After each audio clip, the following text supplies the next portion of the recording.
Can I ask you about jiu-jitsu? By all means. What have you learned from being a practitioner? You're a black belt. What have you learned from this journey of being a martial artist? Jiu-jitsu for me was the connective tissue that started to join my mind together with all the different aspects of my life. And so jiu-jitsu for me was really important, and I don't think I would be doing anything that I'm doing right now if it wasn't for jiu-jitsu. Wow. So there's various aspects of my life that were in existence, but I didn't understand how they were connected until I started training jiu-jitsu.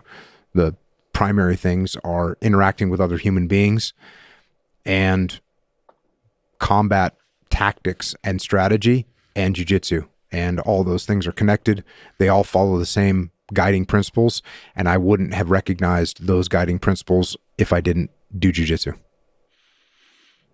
Can you elaborate? Because you've trained for many, many years. What is it? The hardship? Is it the humbling nature of just being tapped all over, nonstop? I actually don't know how many times. I've tapped more times than you. Okay, so good. Is it just the hardship of physical training, like the honesty of the mat, in the sense that, like, what works and what doesn't work? Which aspects were the most impactful for you? All aspects. So yes, from a humility perspective, when you realize when you think you know what you're doing, when you think you have certain skills, and you realize that there's always somebody better than you, and you realize that, hey, maybe I don't have all the answers all the time. And you bring that to a leadership perspective, and you walk into your platoon and you realize that maybe you don't have all the answers all the time, and maybe you should listen to what other people have to say.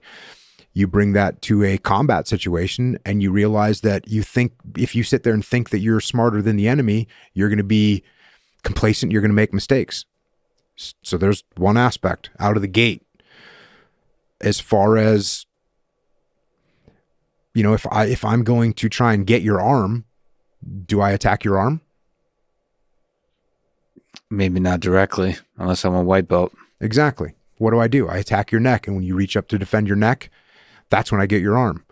Well, if I'm out on the battlefield and there's an enemy position, should I attack frontal assault into that position? No, I shouldn't. I should put down some covering fire, and I should maneuver around to the flank. It's the same thing. If I'm dealing with you and you're my boss, and you've got a giant ego, and you've come up with a plan and I don't like your plan, should I walk up to you and say, hey, Lex, your plan isn't good? No. Or should I say, hey, Lex, can I ask you some questions about how you want us to execute this? Because I want to make sure I understand your vision. So all these things are connected. Yes. And I wouldn't have realized that we could sit here and do this forever. I could tell you these comparisons forever. Yeah. But all this connective tissue, bringing all these things together, I wouldn't have seen it I don't think I would have seen it without jiu-jitsu. So jiu-jitsu to me had a incredible life impact on me. Look, the physical part, yes, absolutely.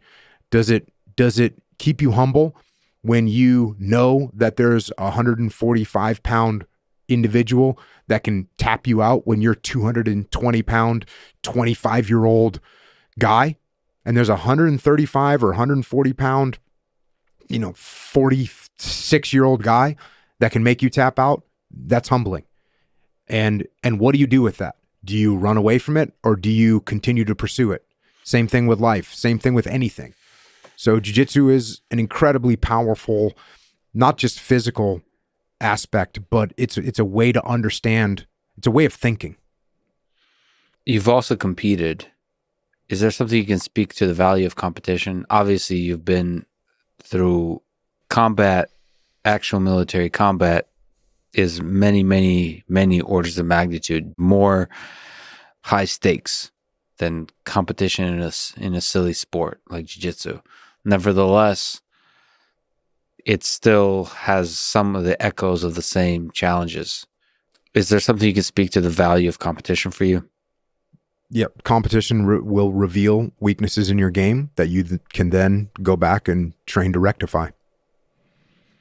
So that's very useful to sort of, Yeah, as a testing ground. Of course, training can be that testing ground as well, or that feedback. Yeah, but as you and I both know, if you and I train together all the time, you'll know my game, I'll know your game, and even if we have 5 other people, we all kind of understand each other's games. Yes. And you're not doing something to me that I don't expect. So when I go and compete, this random person has a game that I've never seen before. And I may or may not know how to deal with that game. If I know how to deal with it, great. I get the victory. Maybe I don't learn as much.